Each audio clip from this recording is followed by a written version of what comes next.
One of my favorite svarim, as I've mentioned many times, is the Tiferet Shlomo, obviously. My Bechora's name is Tiferet, and her father's name is Shlomo. And this is from the Radomsk Rebbe, Rabbi Shlomo Rabinowitz. The Radomsker, he was a Kohen named Shlomo, so I have a lot of, I feel very, very close to him. And his Torahs are Gewalt. We've learned a bunch of his Torahs over the year. And I saw this Torah that really struck a chord in me, and I wanted to share it with you. The whole Sefer Vayikra takes place where? It's an amazing thing. Nachon Meod. The whole book happens at the footstep of the Ohel Moed, which is where, like geographically speaking, like where were we throughout the whole Sefer Vayikra? Did we move 1 inch away from Har Sinai? Where do we start? When do we start walking? When do we start the journey in the desert? Bamidbar. So think about this for a second. The whole book of Vayikra happens where? At the footstep at Har Sinai, by Ohel Moed. Now, who's basically the Rebbe of Sefer Shmos? Moshe Rabbeinu. Who's the Rebbe of Sefer Vayikra? Should be more, right? If it's mainly about Korbanos, especially this Shabbos, right? Then who's the one that's really in charge of the Korbanot? It's Aaron HaKohen. Where's Moshe Rabbeinu in Sefer Vayikra? How much do we know about him? How much do we interact with him? Sefer Vayikra, Shmot were filled with him. Bamidbar, filled with him. Dvarim as well, filled with him. But in Sefer Vayikra, how much do we have with Moshe Rabbeinu? So far, it's pretty active. He's just putting together the Mishkan, and he's getting the Tzivuim from Hashem to say this to our he's pretty busy right now. He was the Kohen for the first Kohen Gadol. Nachon, until it transferred. Nachon. But think about the rest of the Parshiot right now. What interaction do you have with Moshe Rabbeinu and Sefer Vayikra? Shmini. Huh? He's transmitting the message from Hashem. Right, I mean, that's no small, right. He's just transmitting messages from God, but we're used to him like, splitting seas and going up to mountains and bringing down Torahs from heaven. So, Shmini, he called Korah, Moshe, Aaron, and Bono. Was it in Israel? Nachon, he called them. Now, Tazria Metzora, where's Moshe Rabbeinu? Achrei Mos Kedoshim, Tazria Metzora, Kedoshim Emor, tell the Kohanim, Moadim, Sferat HaOmer, Behar B'chukotay, Shmita. But there's a Pasuk in our Parsha that might be saying more about Moshe Rabbeinu than any other Pasuk in the whole Torah about Moshe Rabbeinu. But it takes the Rebbes to notice it and make a big deal out of it. So look over here in the bottom. Vayas Moshe kasher tziva Hashem. Moshe Rabbeinu did as God told him. Vatikahel ha'edah. Very interesting word. What does vatikahel mean? And congregated. Very. You must have you had a good night, huh? That means you had a good day yesterday.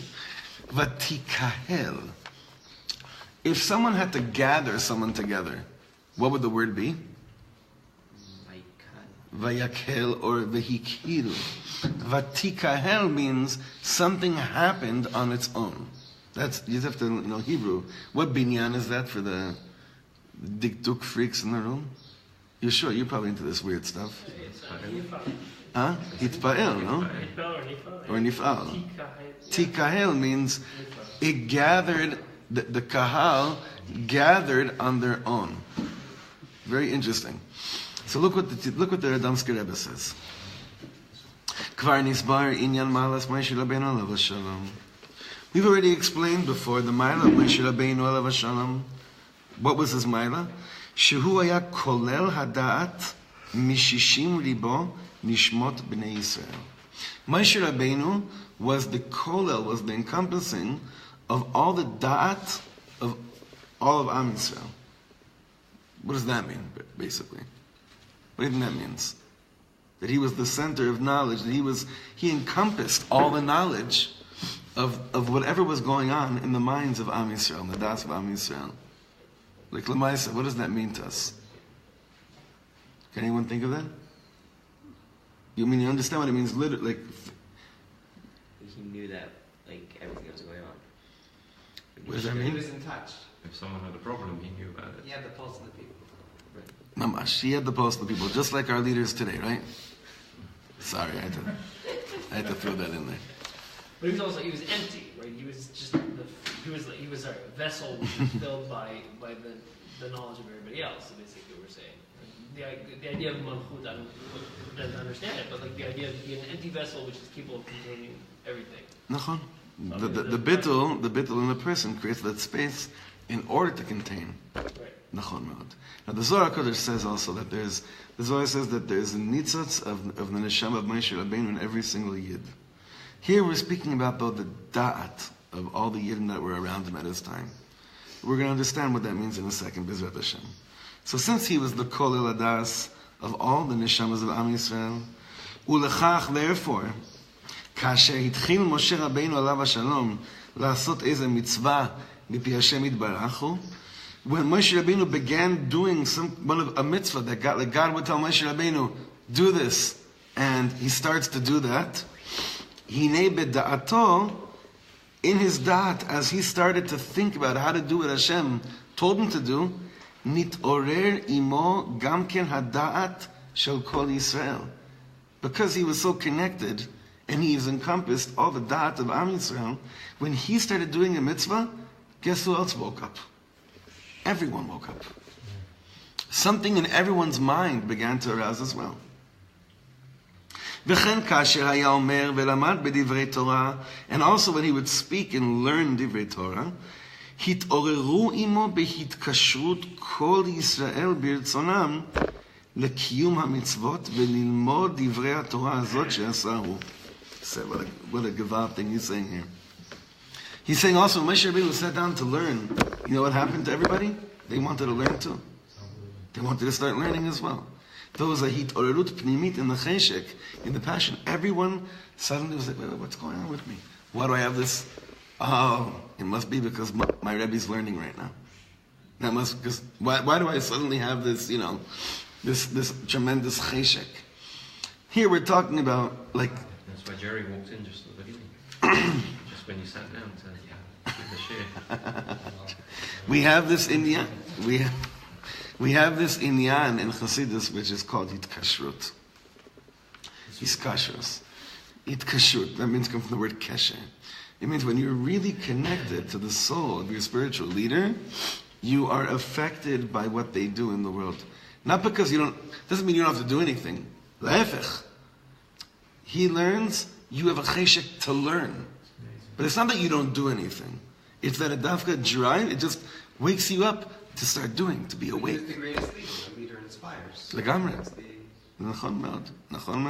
But he's saying it's not like even he's saying it to inspire you. He's just doing his actions. Right. He's inspired, which is amazing. His actions are just it's not even in front of you. Right. He's not like giving you an inspirational speech and you got lit from it. Right. He's just doing his own thing. He went to, and you get lit from it. Now, where do you think, this sounds like a crazy sounds like chiddush. It sounds like, but it sounds like, this is just another wacky Hasidic word, right? Connecting to the tzaddik, yeah. But not at all. Where do you think he bases this idea from? The word vatikahel. What does the word vatikahel mean? That the congregation gathered on their own. They started gathering together on their own. He didn't have to gather them. It says Moshe Rabbeinu did what Hashem told him to do, and then what happened? They started coming together on their own because they felt, they felt this. The tzaddik's power and his avodas Hashem caused the people to feel the need to come together. It's incredible thought, but it begs a question, right? Which is, when we have the nation sinning, is that like God forbid, the result of Moshe being weak in a moment, or is that their own responsibility? The tzaddik will always put it on himself. He would say yes. He would for sure say yes. He would say it's probably because I'm not that good, or that I have forgotten my flock, or that I'm not in tune, I'm not in the zone. What's the emes? What in the world do we know? It's in the Pasuk where Moshe says, like, I can't hold them like a baby anymore. I need help, kind of reaching out, saying, like, That's how he knew. I'm dropping the ball sometimes, or whatever it is. But that pasuk alludes to the fact that he knew that his time was nearing its end. When does he say that pasuk? That's later on. That's basically Echa esa levadi torchachem ma'asachem. That's in Dvarim. That's the beginning of the end. So he senses like maybe my time is up. You know, Rabbi Shlomo once went to the Amshin of a Rebbe, and it was towards the end of his life, and he said to him, I'm nervous because the nigunim aren't coming down anymore. They're not. They used to be like they were flowing out of him all day. Like, you know, Rabbi Shlomo Katz once said if he could, he would, if there was such a thing, and today there is such a thing, but he said this 30 years ago, if there was such a thing, he would attach to himself a portable recording device, place it right here, all day long, to catch all the things that are coming down all day long. He was receiving nigunim all the time. It's a lot like quite often during interviews or whatever, you hear like him starting like in between questions. You could hear it with the. He didn't realize microphones on him. What's going on? He's receiving a nigun. It happened all the time. So he felt his time was nearing its end when the nigunim stopped, you know, coming down and flowing forth before him. So over there, Moshe Rabbeinu senses it's Yeshua's time. It's nearing. But before that, Moshe Rabbeinu, if he saw, I mean, we don't know this for sure, but it seems that when we sinned big time with like Chet HaEgel and the Meraglim, and whenever we were kvetching in the desert, a real leader like Moshe Rabbeinu definitely was tolei on him. Well, Chet HaEgel was pashut. He wasn't there, right? The distance was so great that they totally dropped the ball. Yeah. That really works well with this concept of the kashrut. Nachon. But then very well. I guess and then Meraglim, same thing. What do you mean? He wasn't there either. Yeah. They were on there. Nachon. They had to make their decisions by themselves when they came back. Nachon. It's too late. Right. It's almost like, you know, when you think like, how do I make an influence in the world? It's almost from this. It's by changing yourself.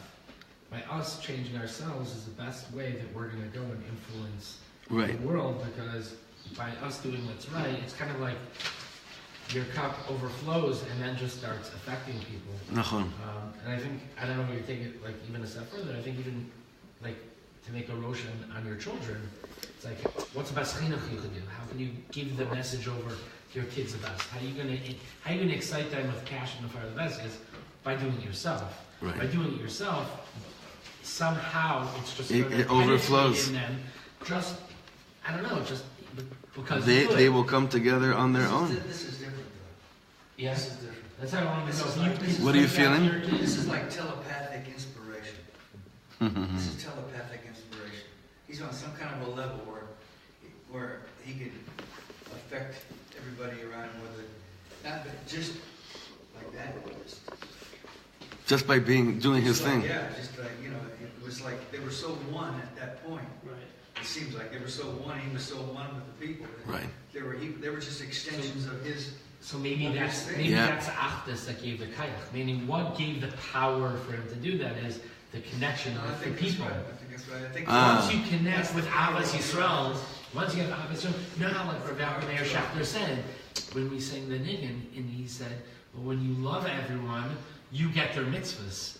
Right. Meaning that love connects and binds you to make you one, and then there's like that. Maybe that's what you're saying. Like, it's through that, which, and if you love your children and you do what you're supposed to do, then you'll make telepathic inspiration is a natural result.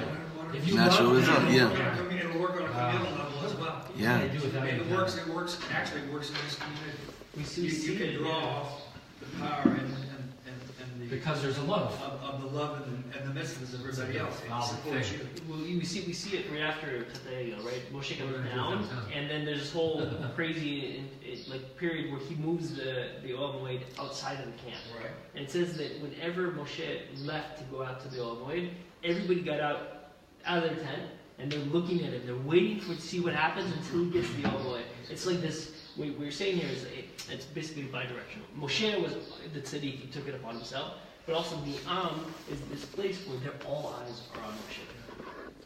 But the only way he was able to make that motion the telepathic comes from loving the person so much. When you love them and you become part of them, then you could then influence them. You become one. You become almost together. It seems that's exactly what's going on over here. That's what gives the telepathic power. Is Ava. All right, so let's continue. Ellie, do you see it? We're on the second page. We're doing the Torah of. Okay, so look this is amazing. V'zehu shekatuv kan. This is what it says over here in our parsha. Vayas Moshe kasher tziva Hashem v'tikahel ha'eda hu lishon nif'al me'atzmam, which means this happened from themselves. He didn't have to gather them. They gathered v'tikahel. They gathered. It just happened.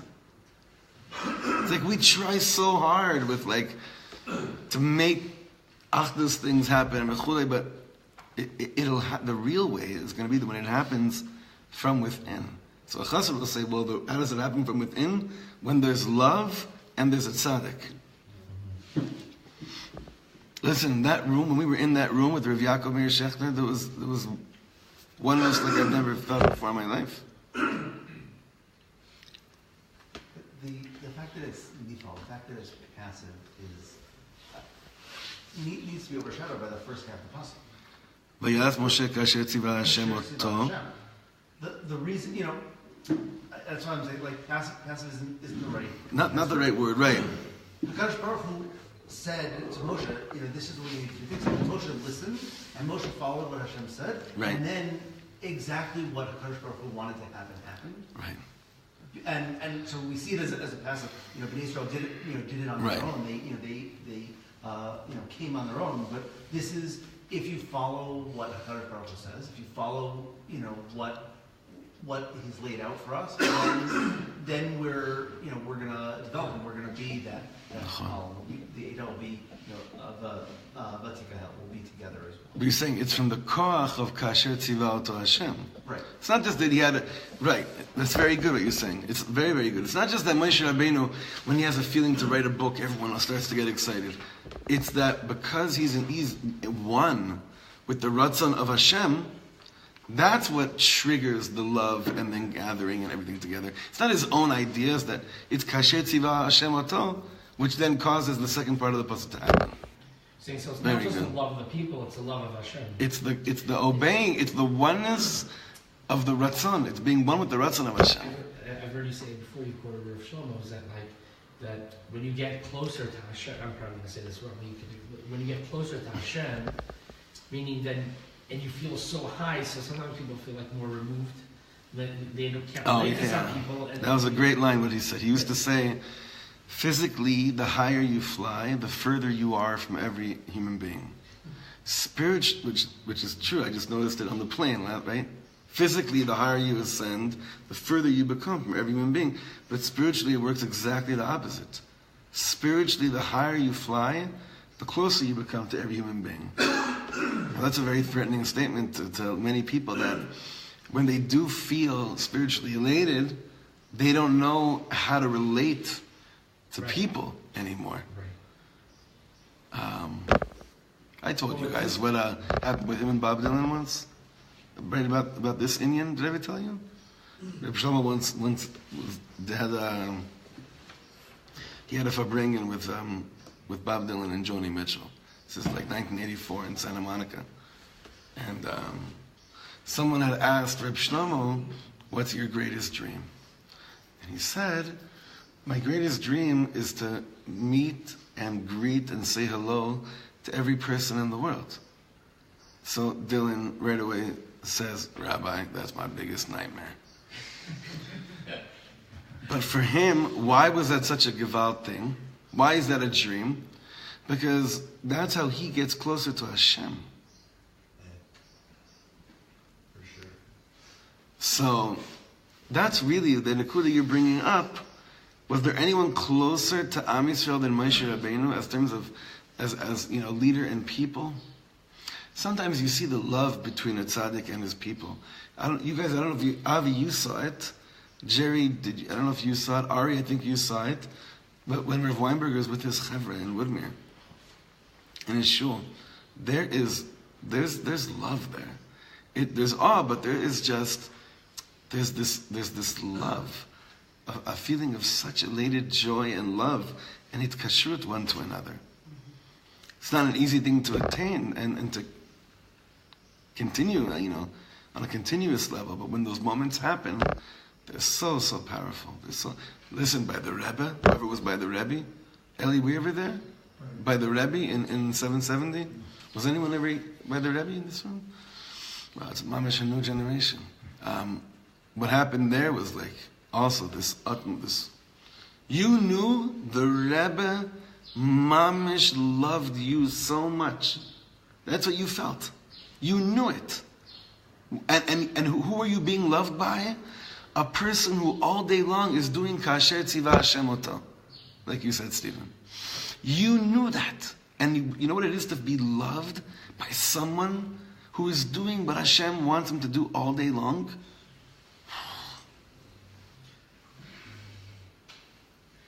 What a gift. What a tremendous gift. Okay, let's go weiter.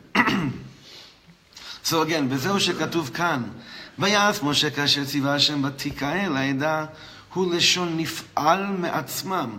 They came together on their own as a people. Why?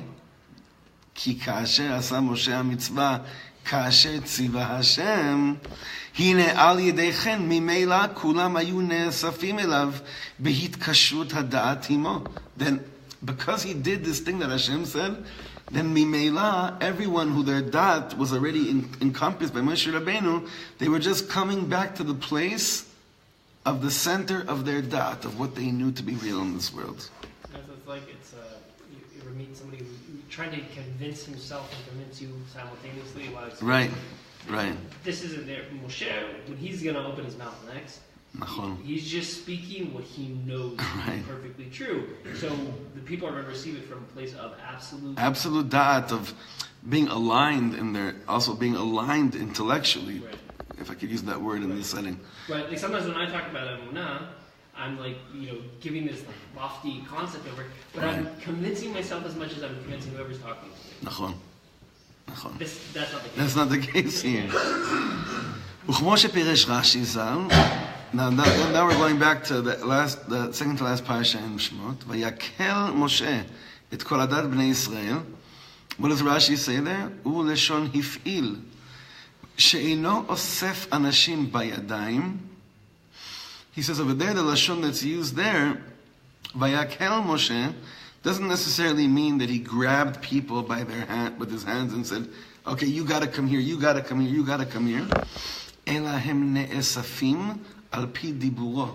But rather, they're being gathered and drawn based on what just his words.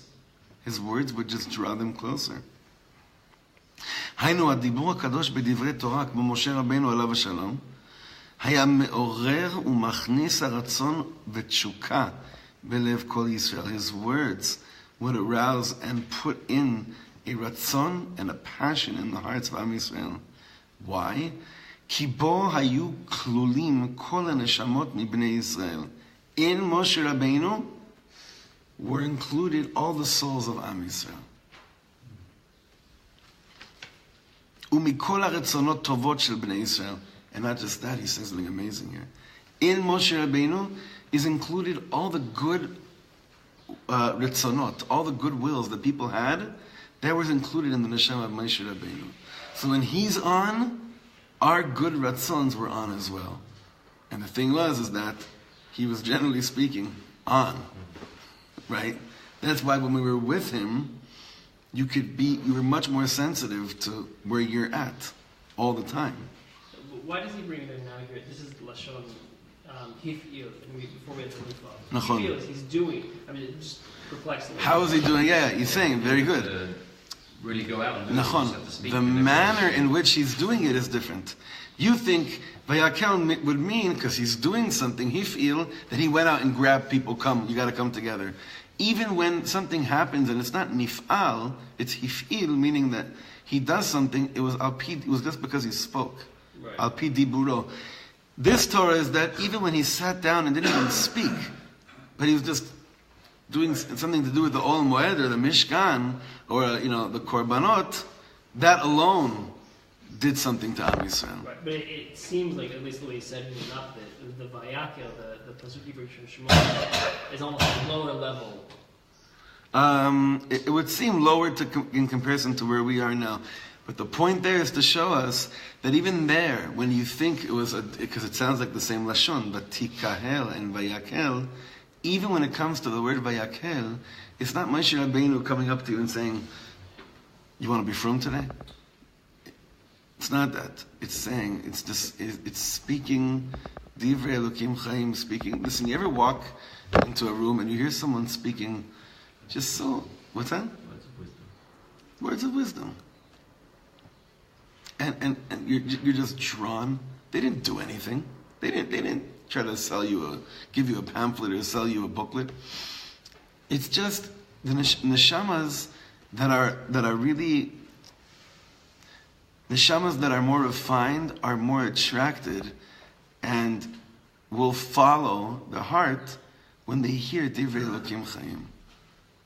This is as simple as it is. Yeah, Jerry. Yeah, so if just so we would contrast and see how come Noah couldn't do this around all people? Because very, very, very good question. Moshe Rabbeinu. We always say Moshe Rabbeinu is the tikkun of Noach, right? Because when Moshe Rabbeinu says, wipe me out of this book, what is the word that he uses for wipe me out? Mecheni. Wipe me out. Mecheni is the letters Mei Noach. The waters of Noach, meaning the flood. Right? What was the whole thing about the flood? Is that Hashem tells Noach, I'm destroying the whole world. And what does Noach say? Okay, that's God's word. God's word. Doesn't say no.